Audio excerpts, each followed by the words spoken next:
and Babylon, the glory of kingdoms, the beauty of the Chaldees' excellency, shall be as when God overthrew Sodom and Gomorrah. You know, it's not lifestyle that is good for this nation. Matter of fact, studies show that no society that has totally embraced homosexuality has lasted more than, a few decades.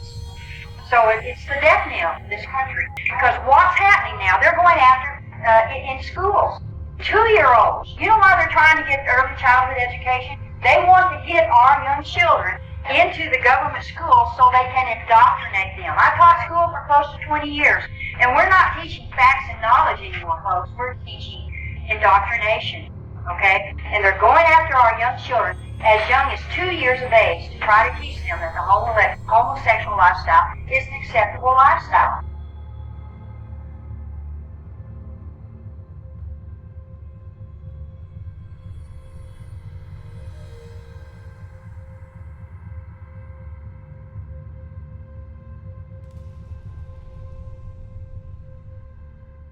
More and more stories are coming out about this taking place not only at colleges, but even down to the elementary school.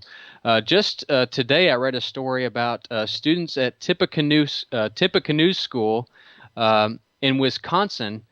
They had last week or a couple weeks ago a spirit week, as many elementary schools do. And every day has a different theme, and so one day might be Hat Day, or another day might be Dress Goofy Day, or whatever. But one of the days on the Friday was Gender Bender Day, where boys were encouraged to dress as girls and girls were encouraged to dress as little boys. And so this obviously left parents speechless. One mother said, "I was speechless, actually, and I asked a few of the neighbors because I thought I was overreacting, and everybody else was speechless as well." That same woman said that this whole theme about dressing as a girl and girls dressing as boys confused him, and he was only 7 years old. One student's father, quote, said that, "I think it's just teaching them the wrong lesson about gender. If you're a boy, stay a boy. You shouldn't have something like that at school." Our society has become increasingly disgusting. I spoke about this last week.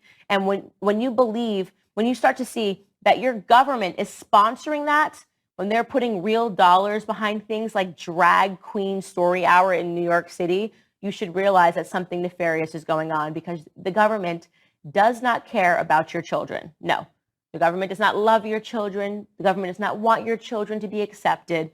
The government wants your children to be enslaved to government for the rest of their life. And right now, as we're seeing, there is a marriage between government and big pharma. It is my belief that that is the push behind this effort to tell children that they can pick their gender and to confuse them. I believe our government is actually sponsoring mental illness. I've said this over and over again, right?